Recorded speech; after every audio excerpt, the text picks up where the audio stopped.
The path to Pebble. Whew. It's a lot like a college football team playing in the Super Bowl. The Super Bowl of car shows. Kind of surreal. It was a 10-year vision. It's been a labor of love. We love the car, we love working on it.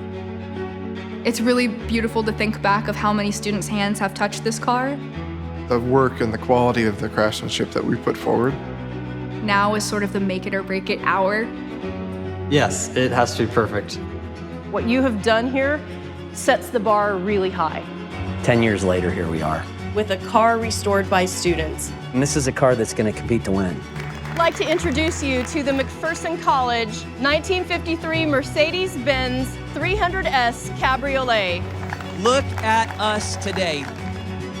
Congratulations, this car's going to Pebble Beach. Now we're ready. Watch out, here we come. We said we were going to compete to win at Pebble Beach, and here we are. The magnitude of this really cannot be overstated. That we have students competing against professionals from all over the world. We believe we have a very good shot. You've seen the cars, you know what this is up against. We can compete at that top tier. McPherson College. Fabulous. Well, congratulations. Before it was, oh, McPherson College. I've heard of them. Now it's, whoa, McPherson College.